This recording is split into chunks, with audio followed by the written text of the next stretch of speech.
Okay, guys, how we doing?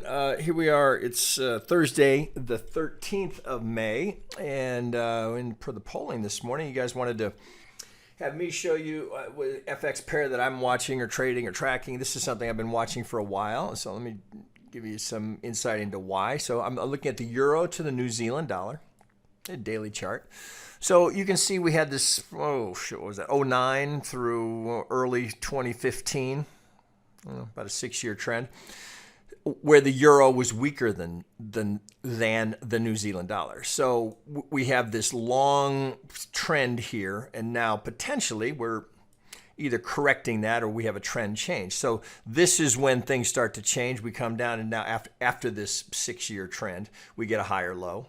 And then we get an impulse. Now we have, again, potentially now here a higher low. So it looks like this might be, we have a candidate excuse me, for a 1-2, 1-2, right? Potentially now another 1-2. So I've been watching this for a while. Now, yeah, I will note here, guys, remember, because my circumstances are a little different, because I'm, don't have as much time as I used to when all I was doing was trading. So I look for longer term. I'm as I will often tell you guys, I'm always, if I'm looking for a trade for myself, I'm looking 4 hours and above, and I always start on the daily. So I've been watching this for a couple of reasons. So one, you guys know, and we've been over this in some of the FX videos, excuse me, that I've done, where I'm looking for these trends, and I'm looking for extremes and then contractions. So I want to see where they're crossing closest to the zero line and when they get to extremes.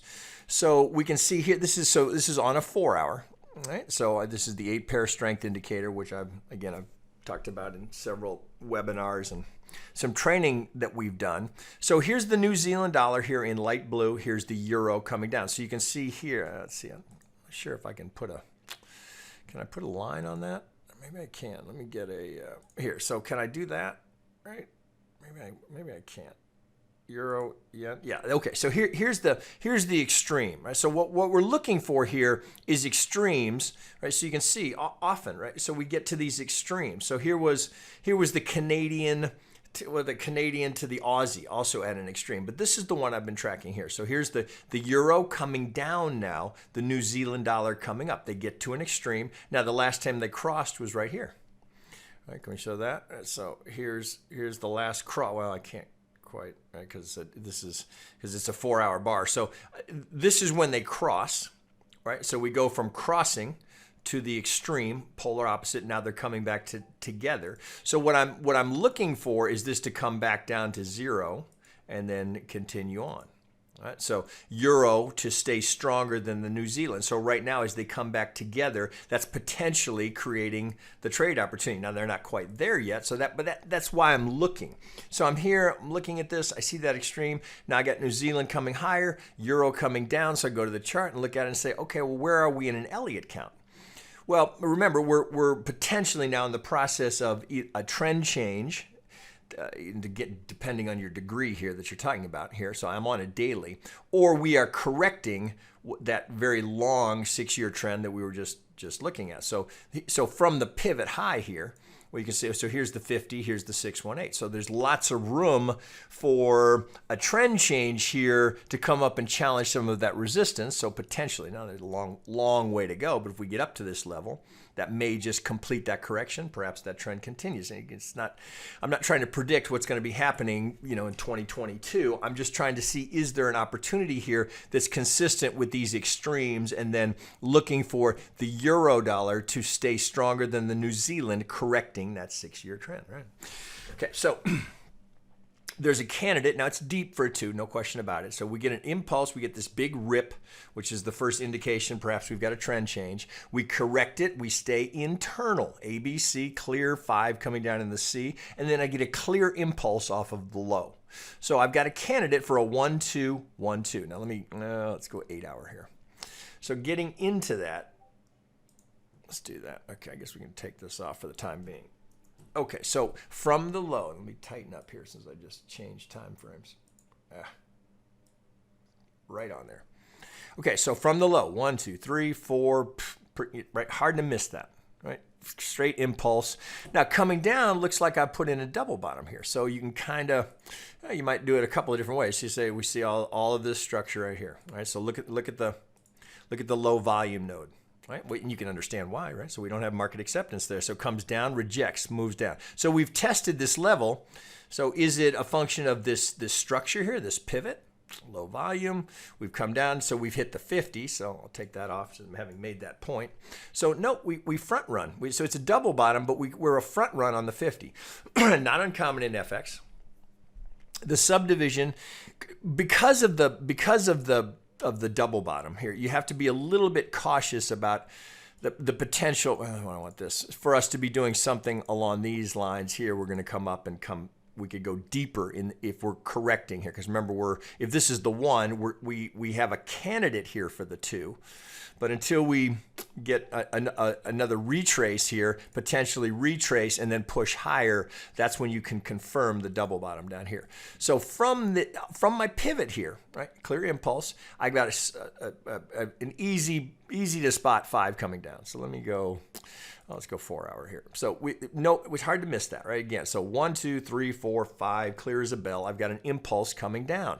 Well, I'm in a correction, so process of elimination, likely candidate here is I've got an A, then I get an A, B, C. Right? So it looks like I've got a good candidate here for a B wave in this 1, 2. Now I've got a fairly ugly diagonal coming down, but it's technical, right? It plays. So we get a 1, 2, A, B, C into the 3, A, B, C into the 4, 1, 2, A, B, C into the 5. So we've got an ending diagonal here. What do I want here? So we can do it this way. So we get this diagonal to finish us. Get this. All right, so essentially, let's do it that way. So there's our diagonal finishes, a candidate here for the 2 wave. And so we get an A, B, C. All right, so the structure is there. We do get a new low here.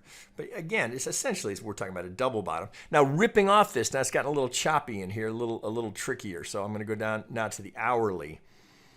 Let's pop this up here. So 1, 2, now this gets a little squirrely here. So note the structure here. So from this pivot here, so you can conclude what you like here. So it would appear to me that we've got to go A into an expanded B wave and then down to a C. Right, so I can get 5 in that C. 1, 2, 3, 4, 5.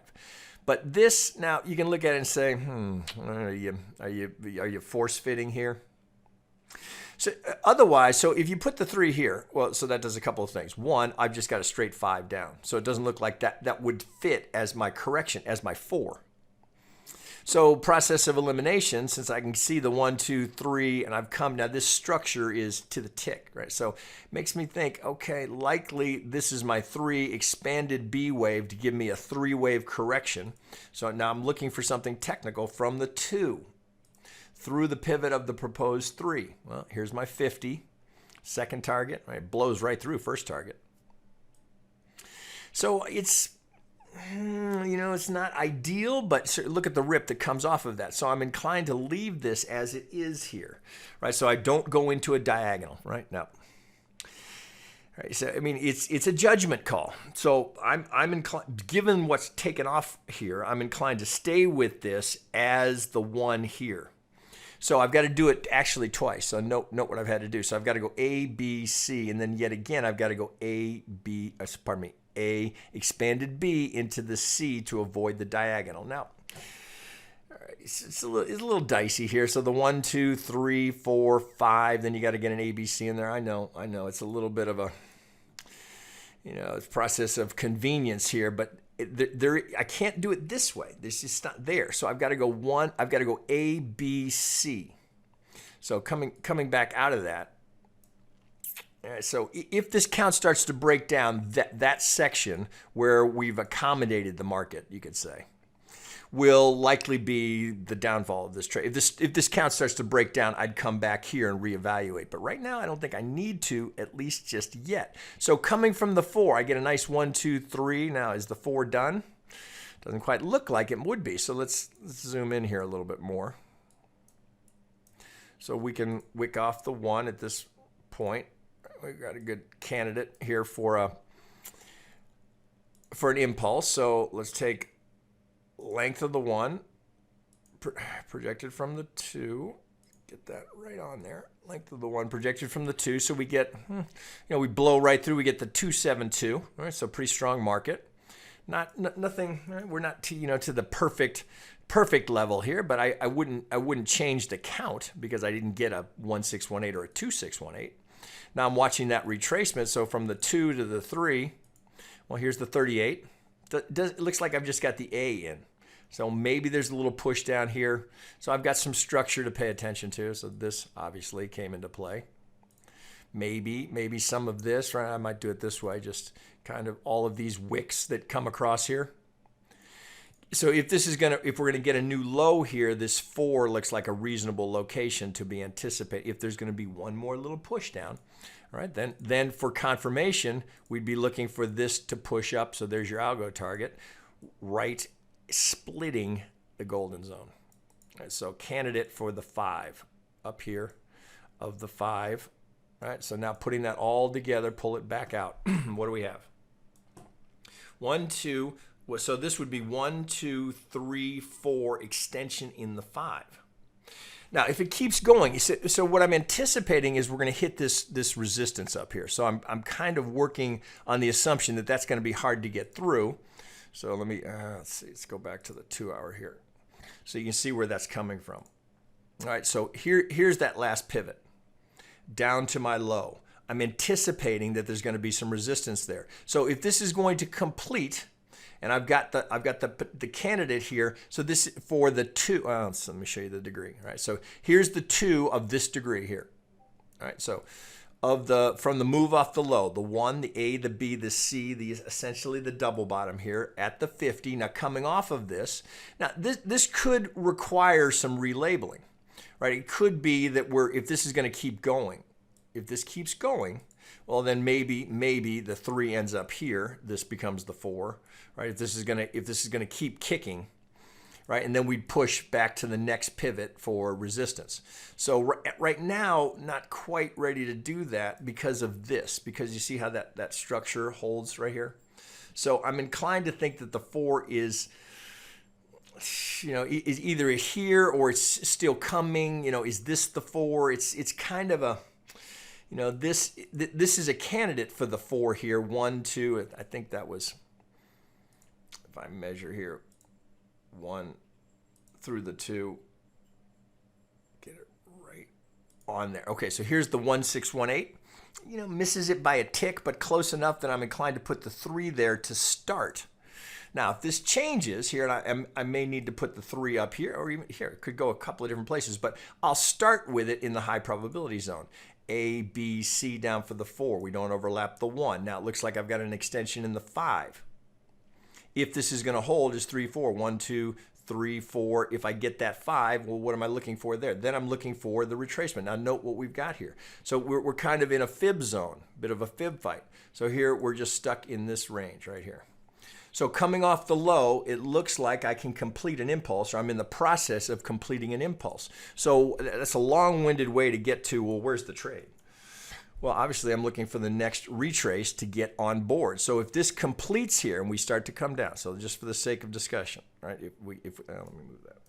If we get up here, right, we get this 5 at the golden zone where we can anticipate, likely there'll be software that'll start to sell there. Let me go to a 3-hour here so we can see it a little better. So dominant pivot, high, pivot low, high probability there's going to be resistance there, but that would finish this 1 wave.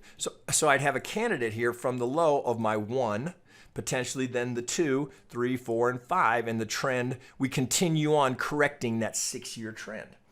So what am I seeking is the 1 wave here. Trying to get the 1 through. Let's get all of this off of here.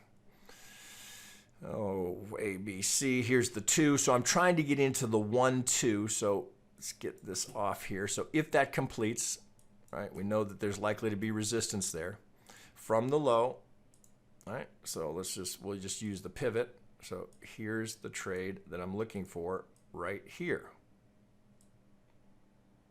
So you need to kind of do that work to understand how the whole thing sets up. Now you're going to have a couple of competing factors here. So from the low, now I don't have this pivot yet, but if I get down here, then I've got a potential here for my corner pocket trade. Now, if we were going to go up for the full 3, it starts to look like this. All right, so juicy, right? Lots of potential. Oh, let's just get rid of that. Okay, let's pull this one up here. Here's the trade we're looking for. Right, so long, what am I, 15 minutes in? Long-winded way of getting there. But this is how you find a trade, right? Particularly where I'm looking for longer-term things. 4-hour, daily. I want to see those longer-term trends so I can get positioned to be there for that. And then I don't want to have to babysit it and check on the 15-minute every day multiple times. I want to wait for that, let that set up. And then when I'm in the zone, I'll probably start at the 50. You can see a little structure right over here, so we got to pay attention to that stuff, particularly in FX. It's very sensitive. It's very level sensitive. So as we get these structural levels here, so that gives me a few things. Here's the wave 1. So I've got this zone down here. I'm looking to be a buyer. I'd start at the 50, anticipating I might need to add right to the 618. And in this case, I wouldn't give it much below the 786. So this is the max that I would give it. Now, if it starts to roll, then we look for, if we get a good reaction down here, we come out of this, then that retrace is a place to add, right? Because now I have more confidence in this, which gives me more confidence in this, which gives me more confidence in this as the 1-2. So I'm into the 1-2, 1-2. I'm looking for the 3, 4, maybe something like that, right? Or could be, I'm just free drawing. This could be the 1, could be done this way. So maybe we're here and we're doing 1, 2, 3, 4, and we get up there that way, right? We just don't know. But this is the setup, right? And it all comes back to here. So anticipating this trend to get back to this kind of an extreme here, right? So we've got euro stronger than the New Zealand. Then we come back here and then come back to the daily and say, okay, so it's all about correcting that very long 6+ year trend. Right, and here's, if we're going to go up and get a third, right, look at the larger degree golden zone. Right, so from this, we're after the big trade. Well, really, what we're after is that. Right, 1, 2, up for the 3, 4, 5. Right, correcting a 6-year trend. Right, if we can get positioned there and get a good entry, right, that's always the battle in FX. Can you get positioned and not get stopped out in just the daily chop of the FX markets? That's why you want to keep the size small. If it starts to go, you get more confidence. There's plenty of areas for pullbacks to start adding to your position, right? Without going too large on the entry. That's not what you want to do. You want to keep it more conservative on the entry. Let the market show you that your analysis is right. Then look for opportunities to add, when you're in profit. All right, so it's 18 minutes. Pretty good rip here. So you see here we've got this one, but then of course you'd want to keep this one on as well because you've got a straight corner pocket. So we're yet to that median line. So looking for areas where these overlap. Look how they overlap here right at the algo target. Kind of interesting. All right, so that's one that I'm watching and just kind of patiently waiting for that to set up. All right, so I don't have to check it every day. I just put alerts on it. If it starts coming towards my buy zone, orders will be waiting. Okay, guys, there you go. All right, I'm back. I'm going to do one more today. Okay, back to you in a bit.